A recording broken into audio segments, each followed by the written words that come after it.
But growing up had taught her a few things. One lesson being that classes didn't mix well, even in today's all but egalitarian England. Though he wasn't dating the daughter of an earl anymore, there was still his mother. She was proof enough the classes should mix only when both parties wanted to be in the same one. Rebecca had far too much work to be dwelling on such irrelevant things. Directing her attention back to her computer screen, she pulled up her email. The first one she noticed was from a college friend about meeting at a club in London this weekend. Another event Rebecca would be sure to skip. She skimmed the content, part of her admiring the busy city life her friends had chosen, part of her knowing she'd followed the right path in staying out here in the country. Before long, her gaze returned to the window, hearing the crunch of gravel beneath a car. Quentin Hollingsworth had arrived.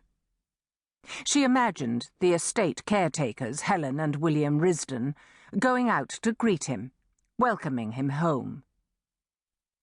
Unwillingly, she glanced at the bottom drawer of her desk, where she kept the newspaper society pages she couldn't seem to resist.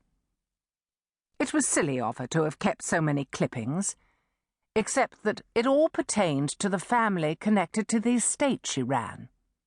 Keeping a scrapbook of their lives was part of her job as steward of their legacy. Preservation was more patriotic than personal.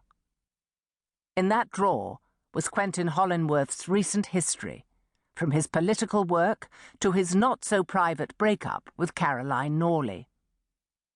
Rebecca couldn't think of Quentin without remembering all of that. She returned to her email, reading a message from a teacher who had visited recently and was thanking Rebecca for bringing their Victorian heritage to life for the 24 children she'd guided that day. These were Rebecca's favourite notes, ones that proved her work made a difference. If the Featherby were awarded, she could spend more effort in attracting such groups. They didn't pay as well as business banquets or weddings, but to Rebecca, educating children was far more important. Good afternoon, Rebecca. Quentin Hollingsworth looked tall and strong, even with a massive doorway behind him.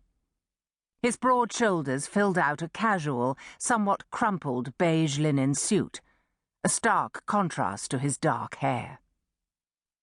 Welcome home. She quickly averted her gaze and shifted the chair closer to her desk. Her battlement, safe behind the mahogany. It had been nearly 3 months since she had spoken to him. He trusted her so thoroughly with the running of the hall that he almost never checked in. If she was to have her way, though, that must change. She alone couldn't prove the value of the hall in its current public state. She would need his help. I see you've single-handedly held down the roof. Hardly single-handedly.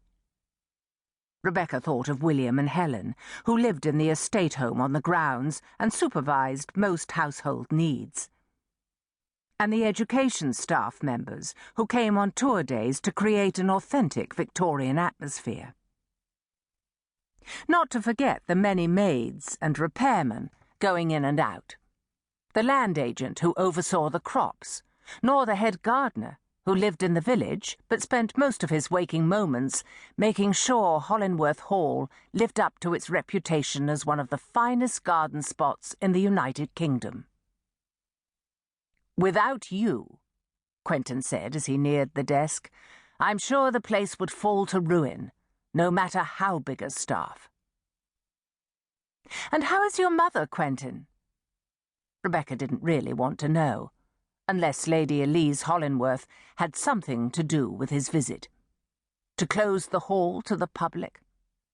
She's well, I hope? Yes, she is well, he replied. At the cottage for the summer. Rebecca nodded. Despite the cosy term for the Hollingsworth estate, inherited from his mother's aristocratic side of the family,